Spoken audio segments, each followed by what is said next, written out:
जय संविधान, जय भीम, महात्मा गांधी की जय, गोडसे मुर्दाबाद। देखिए, आज बड़े संकोच के साथ, क्योंकि मैं एक सामान्य शिक्षक हूं और माननीय मोदी जी मुझसे उम्र में भी बड़े हैं, 75 क्रॉस कर गए हैं और देश के प्रधानमंत्री भी हैं। तो इसलिए बड़े संकोच के साथ ये मैं आपसे निवेदन मोदी जी करना चाहता हूं। देखिए, मैंने सारा विश्लेषण जो किया, क्योंकि मैं अध्यापक रहा हूं, शिक्षक रहा हूं, तो चीजों का विश्लेषण करना मेरा शौक है और विश्लेषण करके मैंने ये प्राप्त किया है कि इस बात में कहीं कोई दो राय नहीं हो सकती कि भारत का 142 करोड़ आदमी में एक भी व्यक्ति ऐसा नहीं होगा जो राष्ट्र विरोधी हो, जो राष्ट्रहित न चाहता हो। और ये बात हमेशा मैंने अपने वीडियो में कही है। और इसके साथ साथ मैं ये भी बिल्कुल सहमति जाहिर करता हूं माननीय मोदी जी आपके बारे में भी, कि बाकी आप में कुछ भी कमियां हों, लेकिन आपकी राष्ट्रभक्ति पे कोई प्रश्न नहीं उठा सकता। मुझे ऐसा लगता है कि राष्ट्रभक्ति आपके अंदर कूट कूट के भरी हुई है। ये बात दूसरी है कि देखिए, राष्ट्रभक्ति के लिए कई मार्ग होते हैं। एक आदमी एक मार्ग चुनता है, दूसरा आदमी दूसरा मार्ग चुनता है। कुछ गांधी का मार्ग चुनते हैं, कुछ गोडसे का मार्ग चुनते हैं, कुछ समाजवाद का मार्ग चुनते हैं, कुछ पूंजीवाद का मार्ग चुनते हैं। लेकिन दोनों को यह नहीं कहा जा सकता कि जो कांग्रेस के समर्थक है वो राष्ट्र विरोधी हैं या जो आरएसएस समर्थक है वो राष्ट्र विरोधी हैं। अपने अपने सोच का तरीका है। तो आपकी राष्ट्रभक्ति में मुझे कहीं कोई संदेह नहीं है। हाँ, ये हो सकता है जैसे लोग कहते हैं कि आपकी डिग्री पे लोगों को संदेह है। लोग कहते हैं कि जब अमित शाह ने और अरुण जेटली जी ने एक प्रेस कॉन्फ्रेंस के अंदर आपकी एंटायर पॉलिटिकल साइंस की डिग्री दिखाई थी, तो वो क्यों दिखाई थी, उनका मकसद क्या था, वो क्या चाहते थे। अरुण जेटली साहब तो बड़े पहुंचे हुए वकील थे, क्या उनको इतनी बात नहीं पता थी कि MA in entire political science की कोई डिग्री ही नहीं होती, और अगर डिग्री होती है तो यूनिवर्सिटी को दिखा देनी चाहिए। उसमें परेशानी क्या है, इतनी ज्यादा कंट्रोवर्सी पैदा करने की क्या आवश्यकता है कि यूनिवर्सिटी से कोई मांगे।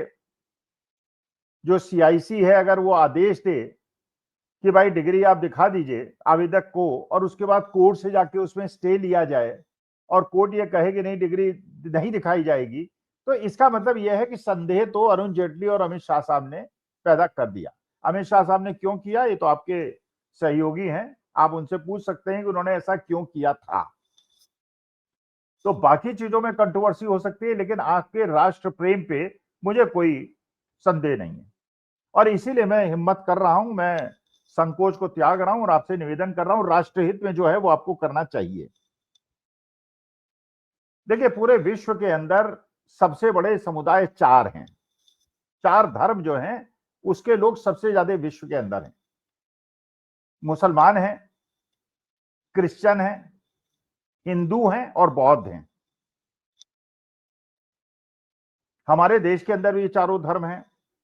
हिंदू मेजॉरिटी में हैं, मुस्लिम 12-13% हैं, और बौद्ध भी हैं और क्रिश्चियन भी हैं। कम कम आबादी है लेकिन हैं। जैसे अगर यूरोप में अमेरिका में देखेंगे तो क्रिश्चियन वहां बहुत ज्यादा होंगे और हिंदू मुसलमान सिख जो हैं वो कम होंगे। नेचुरल है, होता ही है। को एग्जिस्टेंस के भाव से सबको जीना चाहिए। लेकिन पिछले 11 साल में माननीय मोदी जी जब से आप देश के प्रधानमंत्री बने हैं, एक एक धर्म के पीछे पड़कर आपके भक्तों ने, आपके अनुयायियों ने आपको बिल्कुल अकेला कर दिया है और आपको बिल्कुल आइसोलेट कर दिया है। केवल देश के अंदर आइसोलेट नहीं किया है, पूरे विश्व के अंदर आइसोलेट कर दिया है। देखिए, यह बात तो देखिए बिल्कुल सही है कि अपने धर्म के प्रति, अपने प्रदेश के प्रति, अपनी भाषा के प्रति लगाव होता है। ये एक यूनिवर्सल फैक्ट है। मैं भी मानूंगा और आप भी मानेंगे। आपको गुजराती के प्रति प्रेम होगा, मुझे इलाहाबाद और बनारस की खड़ी बोली और भोजपुरी पे प्रेम है। हमें हिंदी अच्छी लगती है, तमिल वालों को तमिल अच्छी लगती है, तेलुगु वालों को तेलुगु अच्छी लगती है। इसमें कहीं कोई डाउट नहीं।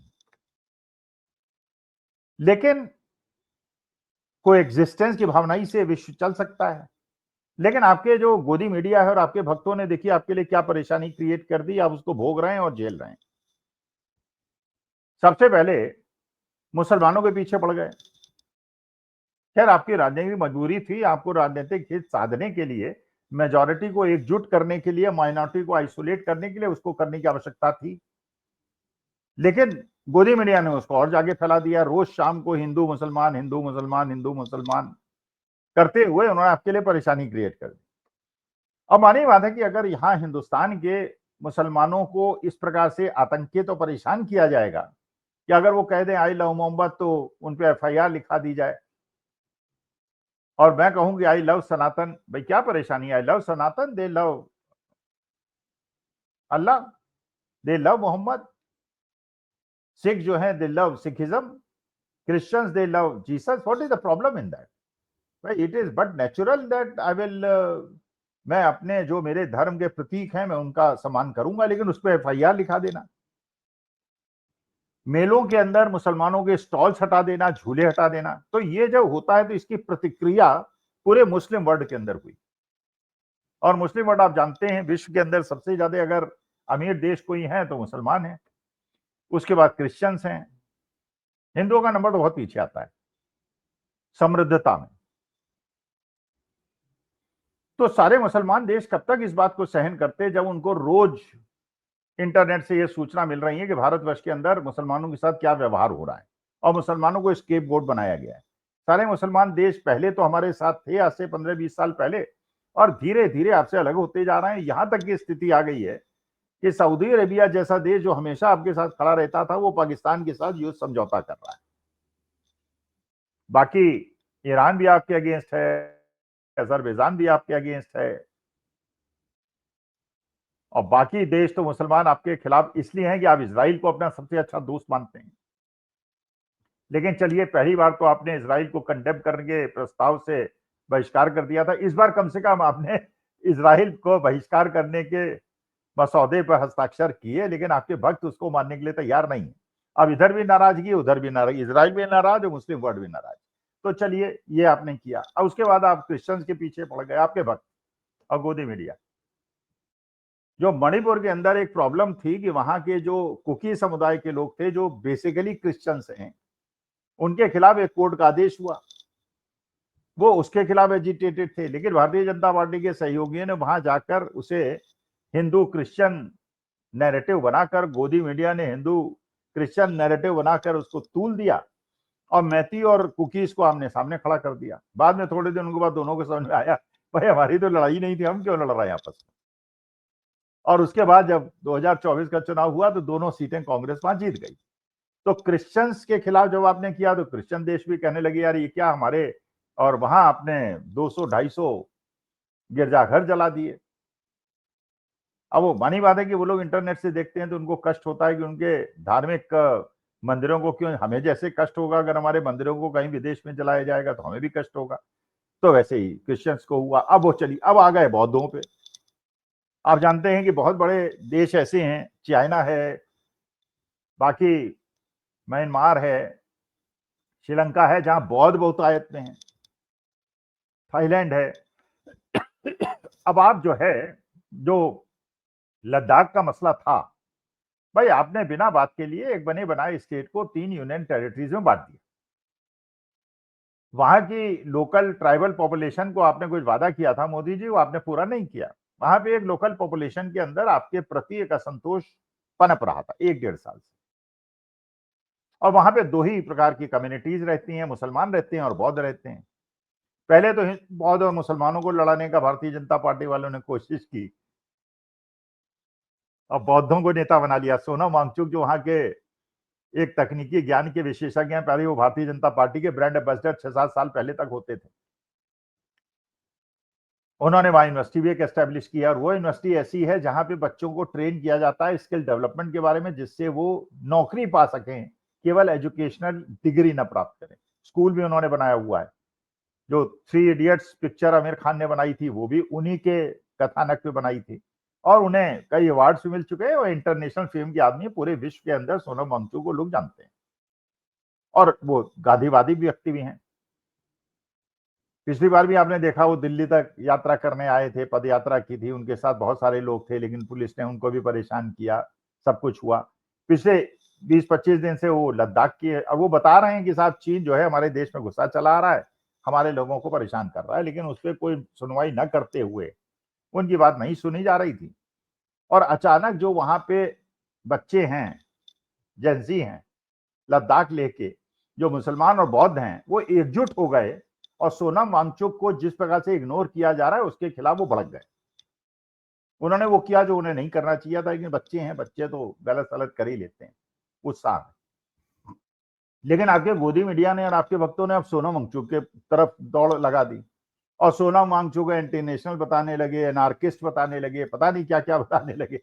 अरे सोनम वांगचुक खुद कह रहे हैं कि भाई अगर आपने मुझे अरेस्ट करके एंटी नेशनल कह के अरेस्ट कर लिया तो यहाँ पे शांति और ज्यादा भंग हो जाएगी, यहाँ ज्यादा परेशानी हो जाएगी, कृपा करके वैसे आप चाहें तो अरेस्ट कर सकते हैं।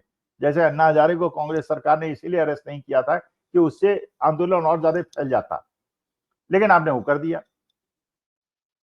और उन्हें पूरी तरह से गोदी मीडिया के अंदर कल पूरी शाम सारे गोदी मीडिया के चैनल्स ये डिस्कस कर रहे थे कि सोनम वांगचुक 24 घंटे के अंदर एनार्किस्ट हो गए और सारा का सारा दोष वहां पे गृह मंत्री के सूचना विभाग को, खुफिया विभाग को न देते हुए वो सारा का सारा सोनम वांगचुक के सिर फोड़ने लगे। और ये सीमावर्ती इलाका है, एक तरफ तिब्बत है चाइना ऑक्यूपाइड और दूसरी तरफ पाकिस्तान ऑक्यूपाइड कश्मीर है। जैसे मणिपुर बिल्कुल स्ट्रेटेजिकली प्लेस था, वैसे ही लद्दाख है, लेकिन नहीं, लग गए उसमें सोनम वांगचुक एनार्किस्ट है। इसके बाद आप देखिए मोदी जी, आपने अभी एक नई स्कीम लागू की कि 8 साल तक अनाप शनाप जीएसटी पे पैसा वसूल के 100 लाख करोड़ के करीब वसूलने के बाद अब कह रहे हैं कि हम 2-2.5 लाख करोड़ की छूट दे रहे हैं। और इधर जब से आपने वो अनाउंस किया है शेयर मार्केट कम से कम 2.5% गिर गया है। तो हर आदमी का पोर्टफोलियो करीब करीब 1.5-2 लाख रुपए से, और जो यूनिफाइड पेंशन स्कीम में है और जो शेयर मार्केट में डायरेक्टली इन्वेस्टेड है और जो म्यूचुअल फंड में इन्वेस्टेड है, सबका पोर्टफोलियो 1.5-2 लाख से गिर चुका है। तो जितना 150 रुपए अगर जीएसटी में बचा है तो सारा का सारा वो शेयर मार्केट में घुस गया है। इसके बाद डोनाल्ड ट्रम्प, आपके परम मित्र जो है, वो आपके बहुत पीछे पड़े हुए हैं। पहले तो उन्होंने टैरिफ लगाया, फिर उन्होंने जो H1B वीजा है उसकी फीस बढ़ाई, अब 24 घंटे पहले उन्होंने नया निर्णय ले लिया, जो फार्मास्यूटिकल प्रोडक्ट्स आप एक्सपोर्ट करते हैं उस पर टैरिफ 100% होगा। और ये फार्मास्यूटिकल इंडस्ट्री का बहुत बड़ा एक्सपोर्ट अमेरिका के अंदर है, तो वो भी बर्बाद हो जाएगी। यहाँ लोगों की नौकरियां छूट रही हैं। तो मोदी जी, मैं केवल आपसे विनम्र निवेदन करना चाहता हूँ, बुरा मत मानिएगा, रुष्ट मत होइएगा। आप बहुत शक्तिशाली हैं, मैं बहुत कमजोर आदमी हूँ, अन्यथा मत लीजिएगा। लेकिन अगर राष्ट्र हित में आप सोचते हैं तो मुझे ऐसा लगता है कि राष्ट्र हित में देश के प्रति जो आपका कर्तव्य है, इस देश ने आपको इतने साल चीफ मिनिस्टर गुजरात का बनाए रखा और यहाँ पे आप प्राइम मिनिस्टर 11 साल से हैं, तो आपसे मेरा निवेदन है, अब कृपा करके 75 साल आपकी उम्र भी हो गई है, ये गद्दी छोड़ दीजिए और कृपा करके, क्योंकि पूरे विश्व का जो इस समय टारगेट है मोदी जी, आप होते जा रहे हैं। एक शिक्षक के रूप में मैंने विश्लेषण से ये पाया है, और आप जितने दिन गद्दी में बने रहेंगे उतना हमारे देश के लिए नुकसान होता रहेगा। तो मेरी बात का बुरा मत मानिएगा, मुझे क्षमा कीजिएगा, लेकिन कृपा करके त्याग पत्र दे दीजिए, वरना देश का बहुत बड़ा नुकसान हो जाएगा। नमस्कार, धन्यवाद, प्रणाम।